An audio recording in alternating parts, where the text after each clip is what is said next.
A paz do Senhor Jesus.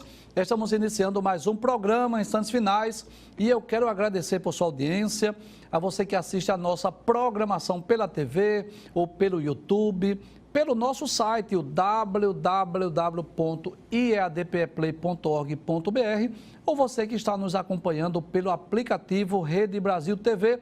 Que Deus te abençoe, que as bênçãos de Deus continuem sendo derramadas sobre você e sobre toda a sua família. Eu gostaria de lembrar mais uma vez, nós diariamente anunciamos aqui o número do nosso WhatsApp para você enviar a sua mensagem, a sua pergunta, a sua crítica, a sua opinião ou a sua sugestão. Saiba que a sua sugestão é muito importante para nós e através da sua sugestão nós vamos procurar melhorar o nosso programa. O número do WhatsApp é 994661010 e o prefixo, você já sabe, é 81. Se você está assistindo ao nosso programa diariamente, você sabe que nós estamos estudando o capítulo 19 do livro do Apocalipse, que traz, na realidade, esse tema, não é? A queda da Babilônia, a alegria e triunfo nos céus, e nós já explicamos no programa anterior, nós estudamos apenas 2 versículos, apenas os versículos 1 e o versículo de número 2, e nós já explicamos isso. Durante a destruição dessa Babilônia, essa cidade que será a capital do mundo, aqui na terra, lá no céu haverá gozo, haverá adoração. Nós explicamos isso no programa anterior. É por isso que esse título aí vai falar sobre a queda de Babilônia, porque nós colocamos exatamente como está no título, na epígrafe do capítulo 19, mas que na realidade, a partir de então, do capítulo 19, a visão de João não está voltada para a terra. No capítulo 18, sim, João está presenciando a destruição daquela cidade. No capítulo 19, João está vendo o trono de Deus e ouvindo louvores lá nos céus. Nós hoje vamos recapitular os versículos 1 e 2 e vamos dar continuidade ao estudo a partir do versículo de número 3. Vamos relembrar? Abra aí a sua Bíblia. Se você tem uma Bíblia, você pode conferir na sua Bíblia ou ler na própria tela da sua TV ou do seu computador. No versículo 1 diz: depois destas coisas, quais coisas? Depois da destruição da Babilônia religiosa, capítulo 17, e a Babilônia política, capítulo 18, João ouviu como que uma grande voz de uma grande multidão lá no céu que dizia: aleluia, salvação e glória e honra e poder pertencem ao Senhor nosso Deus. E nós já deixamos bem claro aqui, no programa anterior, primeiro que Deus é digno de toda a honra, de toda a glória, de todo louvor, de toda a adoração e de toda a majestade. E dissemos também que no céu há muitas atividades, tarefas que nós fazemos aqui na terra que não vamos fazer no céu. No céu não vai ter evangelização, não vai ter aula de teologia, no céu não vai ter programa de televisão, no céu não vai ter intercessão, visita, ciclo de oração, não tem. Mas o louvor a Deus, apesar de não ser a única atividade que nós vamos desenvolver lá no céu, não só a adoração, mas será uma das principais atividades. Assim como os seres angelicais louvam a Deus, a igreja, os crentes, os salvos que forem arrebatados, estarão louvando a Deus também durante toda a eternidade. Vamos ver o versículo 2. No versículo 2 nós vimos, que João ouviu a voz dizendo assim: porque verdadeiros e justos são os seus juízos. E nós já explicamos aí, que Deus não pode cometer injustiça. Deus é justo em todas as suas obras, em todas as suas ações, em todos os seus julgamentos, em todas as suas decisões. Inclusive nós explicamos, eu posso, já que eu sou falho, imperfeito, eu posso não compreender muitas vezes uma ação de Deus. Por que Deus agiu assim? Por que Deus fez assim? Talvez eu não compreenda, mas posso estar tranquilo que Deus jamais vai cometer injustiça. Volta ao texto, por gentileza. Aí diz: pois julgou a grande prostituta, que é exatamente a cidade de Babilônia. Por quê? Porque ela havia corrompido a terra com a sua prostituição e das mãos dela vingou o sangue dos seus servos.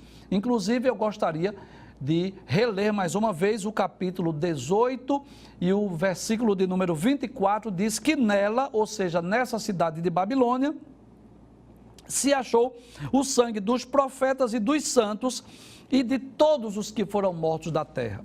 Então, dessa capital, desta cidade que será sede do governo do anticristo, é de onde sairá as normas, as diretrizes políticas, econômicas e sociais durante o período da grande tribulação, e é de lá que vai sair a ordem para perseguir e matar os servos de Deus. É por essa razão que Deus sentencia, que Deus julga, castigando esta cidade e destruindo a cidade de Babilônia, a sede do governo do anticristo.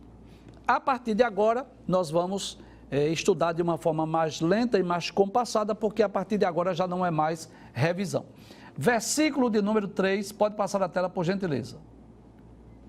Diz, e outra vez disseram, né, a voz que estava falando, essa grande multidão, disseram assim, aleluia, não é que você já sabe, significa louvai ao Senhor.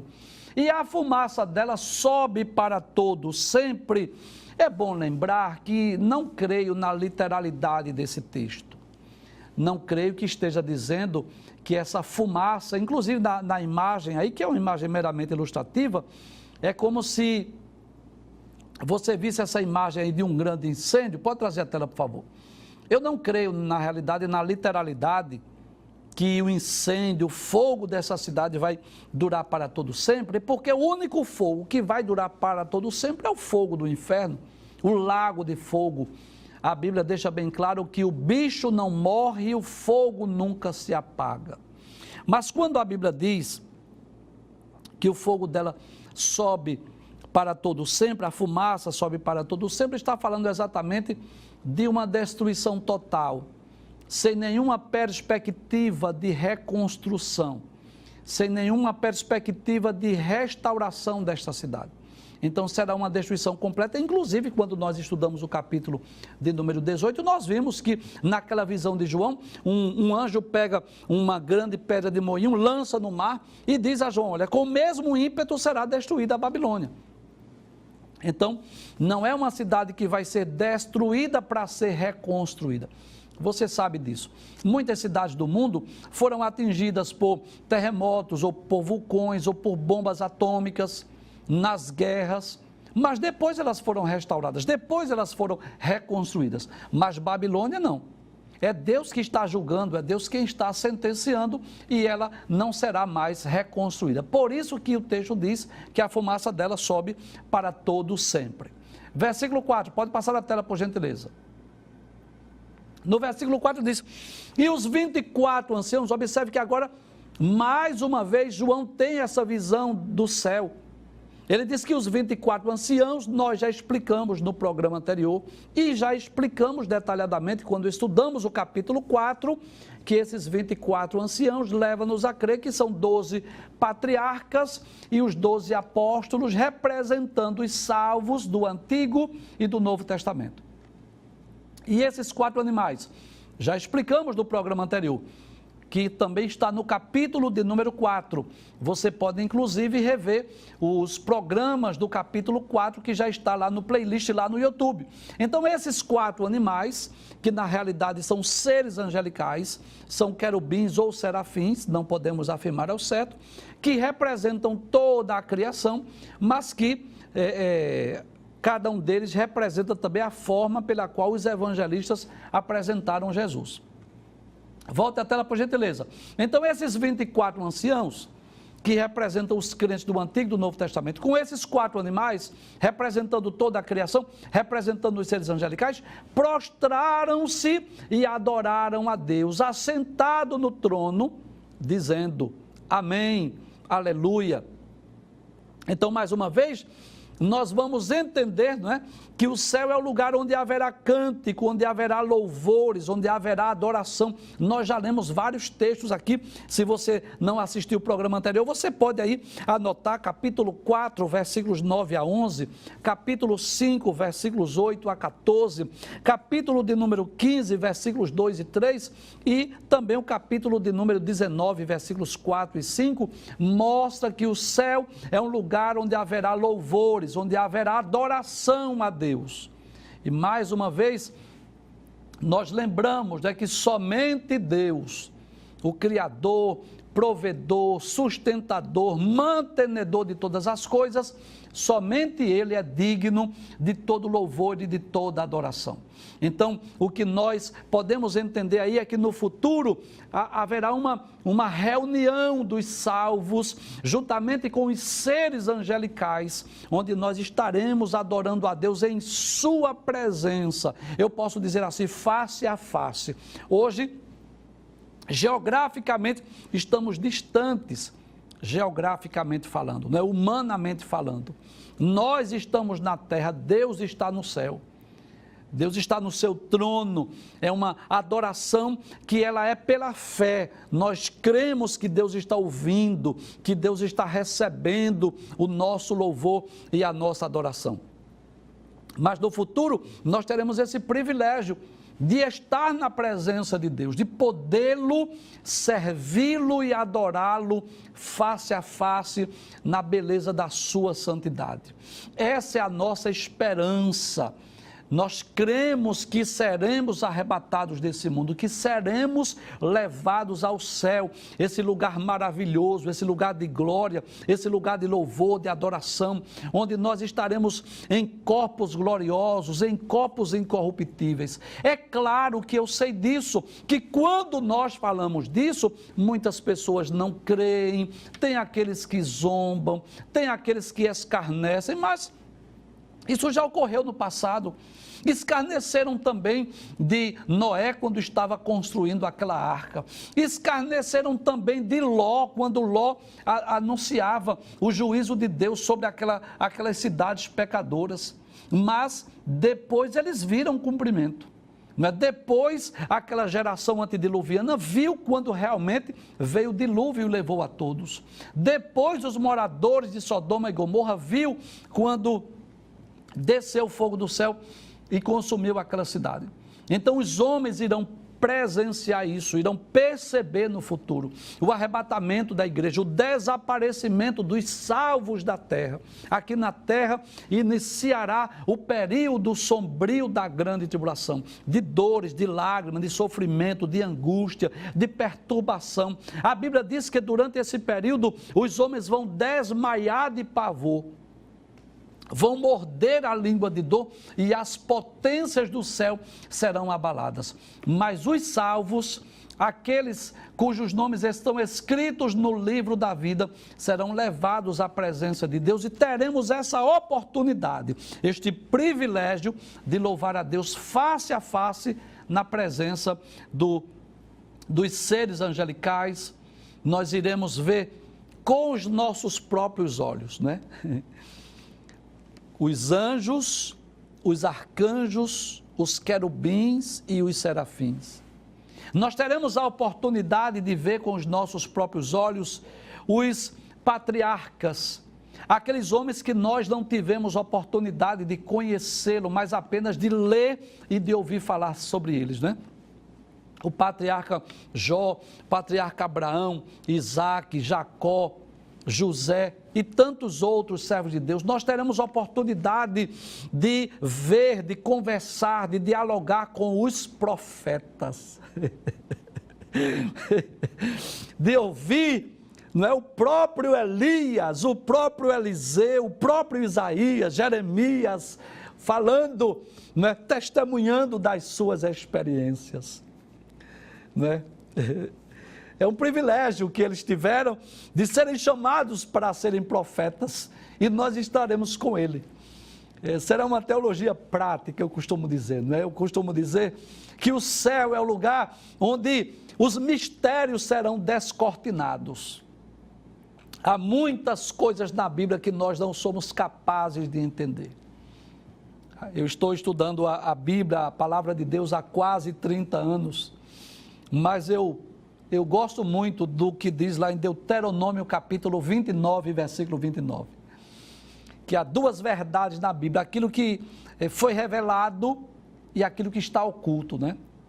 Então, existem coisas que não foram reveladas para nós, existem mistérios profundos na palavra de Deus. Algumas dessas verdades, dessas doutrinas, desses ensinos que nos foi revelado, nós somos capazes até de conhecer através da ação do Espírito Santo, iluminando a nossa mente. Mas existem muitas coisas que estão ocultas para nós, muitas perguntas, né? Que nós não somos capazes de explicar, mas teremos a oportunidade de ouvir os patriarcas, os profetas, os apóstolos testemunhar das suas experiências, os apóstolos dizer como foi aquele discipulado intensivo, aquele período de 3 anos e meio andando com Jesus. Nós veremos os nossos familiares, os nossos entes queridos que já partiram, que já atravessaram a linha de chegada, que já cumpriram a sua missão. Nós nos reuniremos com eles e num grande coral estaremos louvando a Deus na sua presença no futuro. Esta é a esperança do salvo, essa é a esperança do crente. Todo aquele que foi alcançado pelas redes do Evangelho deve desejar morar no céu, deve desejar alcançar este maior troféu, o maior galardão, a maior recompensa do salvo, que é a sua salvação. É claro que em certo aspecto a salvação ela já é presente. Em certo aspecto nós já estamos salvos da condenação do inferno. Já estamos salvos da condenação do pecado. Mas o clímax, o ápice desta salvação, ela vai se concretizar exatamente no momento da glorificação. No momento que nós ultrapassarmos essas barreiras geográficas e sermos levados para o reino da imortalidade. É claro que muita gente vai dizer assim, eu não acredito que um homem que come feijão e farinha vai morar no céu. Bem, é um direito seu não acreditar nisso, mas a Bíblia deixa bem claro que alguns servos de Deus, como Enoque, por exemplo, como o profeta Elias, eles não experimentaram a morte, eles foram trasladados, e tanto Enoque quanto Elias, eles são símbolos da igreja. Cristo Jesus prometeu aqui quando ele esteve conosco aqui na terra, isso está em João capítulo 14, a partir do versículo 1, ele disse, não se turbe o vosso coração, crede em Deus e crede também em mim. Jesus disse, na casa de meu pai há muitas moradas, e se não fosse assim eu vos teria dito, pois vou preparar-vos lugar, e quando eu for e vos preparar lugar, eu virei outra vez e vos levarei para mim mesmo, para que onde eu estiver estejais vós também. Então, além de nós podermos estar na presença, né, de Deus, na presença dos seres angelicais, dos patriarcas, dos profetas, dos apóstolos, dos nossos familiares, acima de tudo, nós estaremos com Jesus. Nós não tivemos o privilégio que os apóstolos tiveram de andar com Jesus, de conversar com ele, de ouvir os seus ensinos, de ver os seus milagres, mas nós teremos a oportunidade de estarmos com ele por toda a eternidade. E nós estaremos no futuro reunidos nesse grande coral para louvar e bendizer o nome do nosso Deus e do Senhor Jesus Cristo. Pode passar a tela, deixa eu reler só mais uma vez, versículo 4, para não perder o raciocínio. E os 24 anciãos e os 4 animais, então os 24 anciãos representando todos os salvos do Antigo e do Novo Testamento, e os 4 animais representando os seres angelicais de toda a criação, prostraram-se, né, vamos dizer assim, numa atitude de extrema reverência a Deus, prostraram-se e adoraram a Deus, porque é digno, ele é merecedor, assentado no trono, dizendo amém, dizendo aleluia. Versículo 5, pode passar por gentileza, e diz, e saiu uma voz do trono que dizia, apesar dessa voz sair do trono, não foi a voz do próprio Deus, você vai entender por isso. Possivelmente uma voz de um ser angelical. Essa imagem está aí mostrando o trono, porque a voz saiu lá do trono, mas não foi Deus. Por que não foi Deus que falou? Veja o que o texto diz. Louvai o nosso Deus. Então, se fosse Deus que estivesse falando, Deus diria assim, louvai o meu nome, ou louvai a mim, ou louvai ao Criador, mas diz louvai o nosso Deus, então dá-nos a entender que essa voz não foi do próprio Deus, talvez de um ser angelical. Mas o texto diz, louvai o nosso Deus, vós todos os servos, e todos o que temeis, tanto pequeno como grandes. Eu quero explicar algo aqui. Não é à toa que o maior livro da Bíblia é o livro dos Salmos. Eu quero falar um pouco sobre louvor e adoração, baseado nesse texto. Você sabe disso, né? Nós não fugimos do texto, mas sempre que nós sentimos a necessidade de falar sobre uma doutrina que está dentro do texto, nós explicamos, como nós explicamos muitas vezes sobre os atributos de Deus, sobre os seres angelicais, sobre a salvação, como eu já falei hoje, eu quero falar sobre a adoração. Não é à toa que o maior livro da Bíblia é o livro dos Salmos. Você sabe que a Bíblia é um livro, mas é uma espécie de uma biblioteca, porque nós encontramos aqui 66 livros. São 39 livros no Antigo Testamento e são 27 livros no Novo Testamento. E o maior livro da Bíblia é exatamente o livro dos Salmos. E o livro dos Salmos, ele é o livro dos louvores de Israel. Nós costumamos dizer que o livro dos Salmos, ele é uma espécie de harpa cristã ou de cantor cristão dos judeus ou dos israelitas.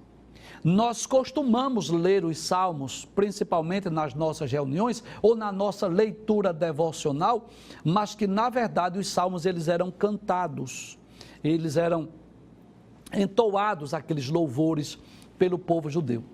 Então, principalmente nas suas festas, nas suas reuniões solenes, quando, por exemplo, os judeus eles iam para Jerusalém para celebrar, para comemorar as festas, quer seja a festa da Páscoa, quer seja a festa do Pentecostes, quer seja a festa dos tabernáculos, eles iam numa espécie de uma romaria. É claro que essa palavra romaria, para nós, ela tem um contexto um tanto de idolatria. Mas eu estou falando de romaria no sentido de irem aquele grupo de peregrinos, até porque os meios de transporte na época não eram tão sofisticados como hoje, né? Então, já que não dispunham de meios de transporte sofisticados, muitos deles iam a pé e iam com suas famílias e se reuniam naquelas romarias com destino a Jerusalém, e eles iam louvando. Inclusive, alguns salmos, eles são chamados do cântico dos degraus, porque à medida que eles iam subindo os degraus do templo ou de Jerusalém, eles iam louvando a Deus. Então eu gostaria de dizer que nós somos privilegiados pelo fato de sermos seres adoradores. Deus nos criou com essa característica. O homem é por natureza um ser religioso. O homem busca um contato, uma comunhão com o sobrenatural. Pode perceber isso. Até mesmo aquela pessoa que se diz ateu, que diz que não crê em Deus e não crê na Bíblia, pode ter certeza do que eu estou dizendo. Ele sente um vazio no coração, um anelo na alma. E no momento do perigo, não tem dúvida, ele vai clamar por alguém, por algo que está superior a ele. Então, Deus nos criou com essa característica. Não é que Deus tenha necessidade de ser adorado, não. Deus não tem necessidade de nada. Deus não precisa de nada e de ninguém para existir. Ele é autoexistente, Deus subsiste por si mesmo. Nós, seres humanos, nós precisamos de muita coisa para sobreviver. Nós precisamos de oxigênio, nós precisamos de água, nós precisamos de alimento, nós precisamos que o nosso corpo, os órgãos do nosso corpo trabalhem perfeitamente. Nós precisamos de muita coisa. Deus não precisa de nada. Mas eu vejo isso como um privilégio que Ele nos deu, de criar os seres humanos. Eu posso dizer até toda a criação com essa característica, com o privilégio de poder louvar, de poder adorar, de poder engrandecer a Deus. Nós somos privilegiados, Porque nós somos seres religiosos, porque nós buscamos pelo sobrenatural. Eu já expliquei aqui que nós temos 3 substâncias, uma substância física chamada de corpo e 2 substâncias espirituais ou imateriais que nós chamamos de alma e espírito. Agora, a alma e espírito são juntos, são inseparáveis. Nós só separamos alma e espírito quando nós vamos estudar função da alma e função do espírito. Mas que, na verdade, são juntos, são inseparáveis. Então, o Dr. Scofield explica isso. Com o corpo eu conheço o mundo através dos 5 sentidos. Visão, paladar, tato, olfato, né, e audição. Eu conheço o mundo. Com a minha alma eu conheço a mim mesmo, porque a alma é o homem interior. Por que estás abatida, ó minha alma? Perguntou o salmista. Ele estava falando consigo mesmo. Então, a alma é a sede das emoções. É através da alma que nós sentimos medo, pavor, tristeza, alegria, enfim, é a sede das emoções.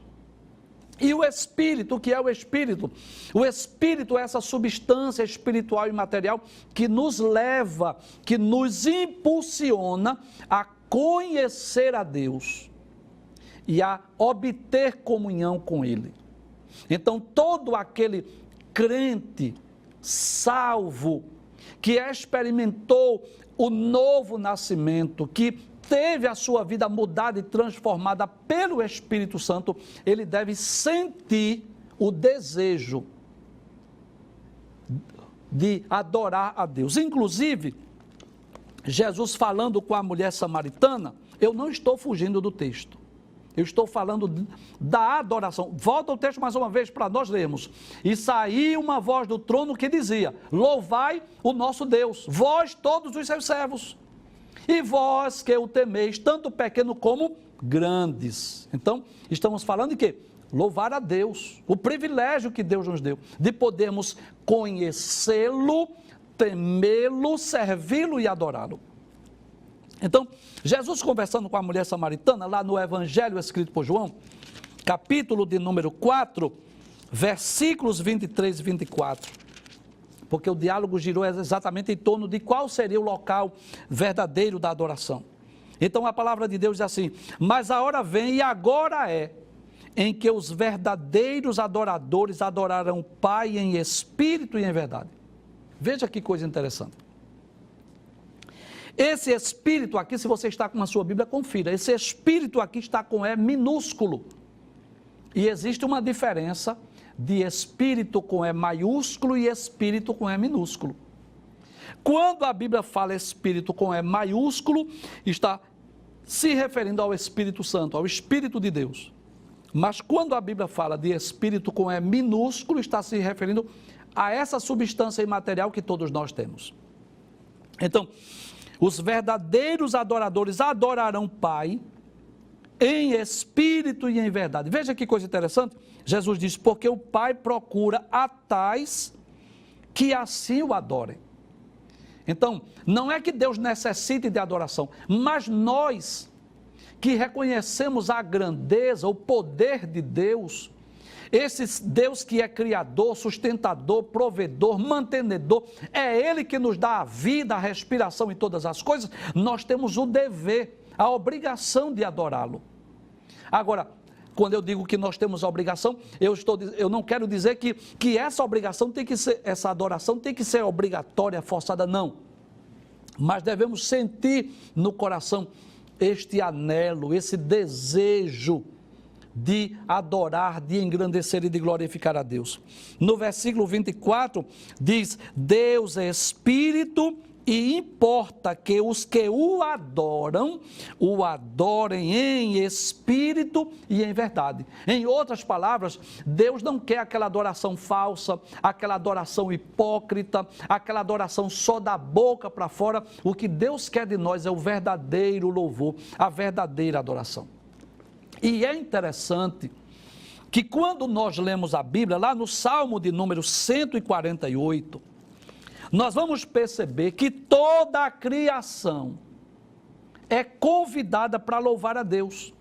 Né? Quando nós lemos o livro dos Salmos, já falei aqui, o maior livro da Bíblia, são 150 cânticos, 150 hinos, 150 músicas que os judeus costumavam louvar a Deus nos tempos passados, né? E acredito que ainda hoje, né? Muitos judeus ainda louvam a Deus com os salmos, não tenham dúvida disso.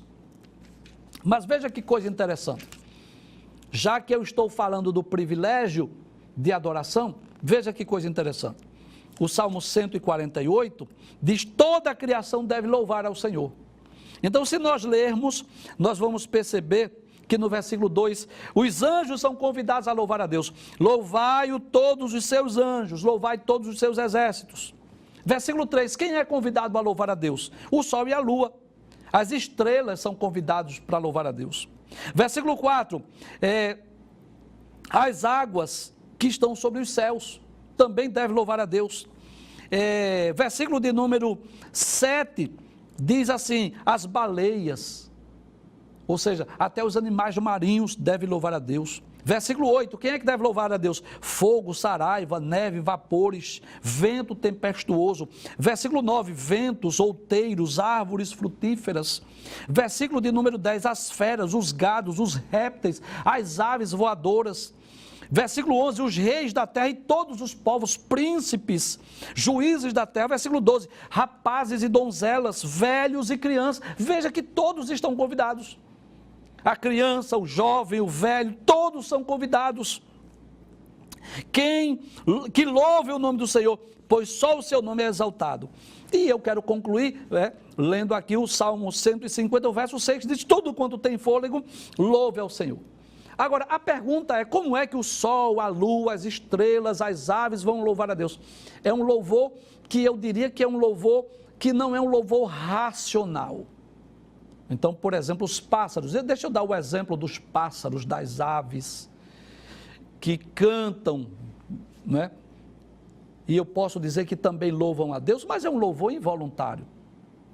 Um pássaro, por exemplo, não diz assim: eu vou cantar para Deus, eu vou louvar o meu Criador. Ele não tem noção disso, porque ele não é racional, ele é irracional.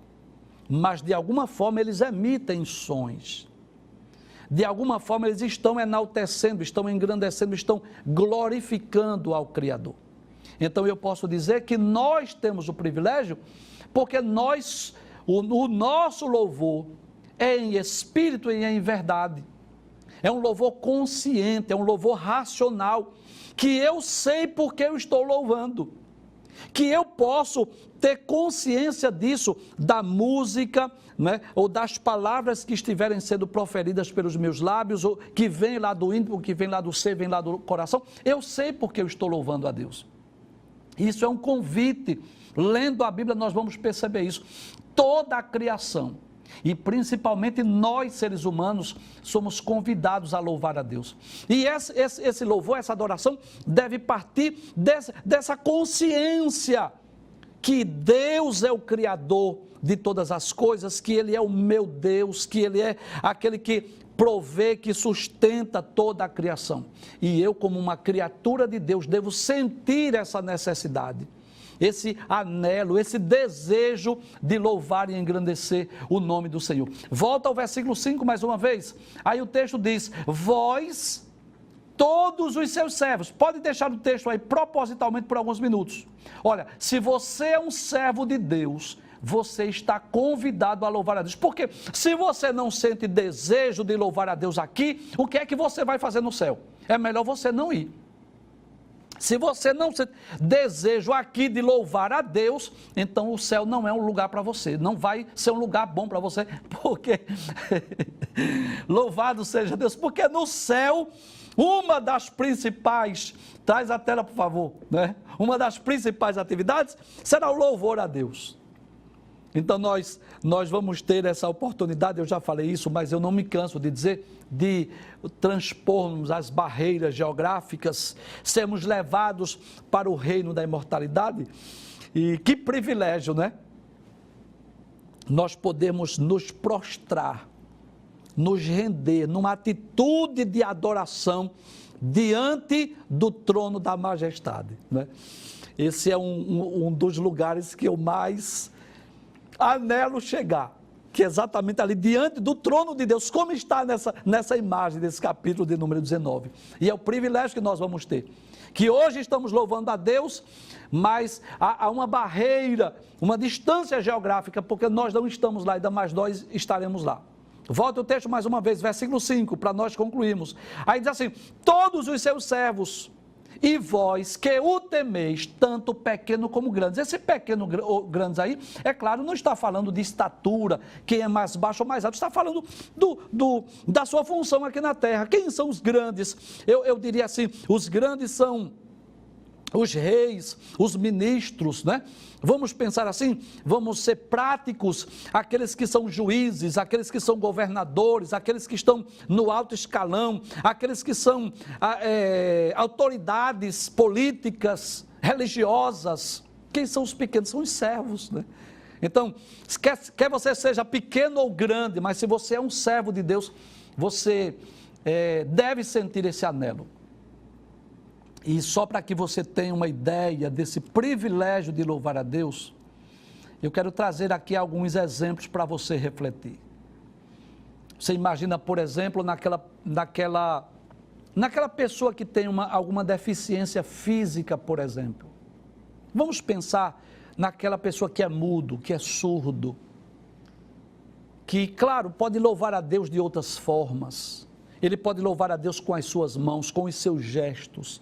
Ele pode louvar a Deus com o seu coração, com a sua alma, com o seu entendimento. Mas ele não tem esse privilégio que nós temos de louvar a Deus através da nossa voz. Veja o privilégio que nós temos, né? Imagine, por exemplo, quantas pessoas neste mundo que vivemos não são adoradores de ídolos, de imagens, de esculturas. Quantas pessoas que são adoradores de Satanás, por incrível que pareça, por mais absurdo que pareça isso, mas isso é uma verdade nua e crua. Existem pessoas que são literalmente adoradores de Satanás, porque Satanás também deseja ser adorado. Ele também deseja ser adorado não só pelos anjos que o seguiram, mas por seres humanos. Então, é por isso que quando a pessoa não conhece a Deus, não teve uma experiência de salvação, Satanás cega o entendimento dessa pessoa e conduz a ele a uma falsa religião, a uma falsa adoração, a uma falsa espiritualidade. E infelizmente essa é a realidade. Tem muitas pessoas que estão adorando ídolos, estão adorando imagens ou estão adorando o próprio Satanás. Finalmente o versículo 6, que é o último versículo que nós vamos estudar hoje. Pode passar na tela. Aí diz assim: e ouvi, é João ouvindo ainda, como que a voz de uma grande multidão, e como que a voz de muitas águas. Foi assim a forma que João pôde descrever aquela visão, aquele som. João, como foi esse som? Ele diz: olha, não dá para identificar não, mas é como se fosse uma grande multidão, como se fosse a voz de muitas águas, como se fosse grandes trovões, que dizia: aleluia, pois já o Senhor Deus Todo-Poderoso reina. Então, nós vamos perceber que esse capítulo de número 19, pode trazer a tela, por favor? Ele é uma espécie de um capítulo que ele é uma espécie de um divisor de águas. Ele está concluindo o período sombrio da grande tribulação, e ele já está anunciando, no capítulo 19, nós vamos ver isso nos próximos programas, ele já está anunciando a vinda de Jesus em glória, Jesus voltando para reinar sobre a terra com poder e grande glória. Então o capítulo de número 19, ele traz, vamos dizer assim, como se fosse uma espécie de um divisor de águas, terminando o período sombrio da grande tribulação e também falando da vinda de Jesus em glória. Por isso que o texto diz, essa grande multidão, volta o texto mais uma vez para nós concluirmos, essa grande multidão, que João descreve como se fosse a voz de muitas águas, como a voz de grandes trovões, que dizia aleluia, ou seja, louvai ao Senhor, e dizia assim: pois já o Deus Todo-Poderoso reina. E é claro, deixa eu explicar isso, é claro que Deus, como um ser soberano que é, ele sempre reinou, não tenho dúvida disso. Mas é claro que aqui na terra, Deus permitiu que os governos humanos surgissem, que os grandes impérios surgissem, e vai permitir também que surja mais um império, que é exatamente o império do anticristo. Mas Jesus voltará sobre as nuvens do céu com poder e grande glória para implantar o seu reino milenial.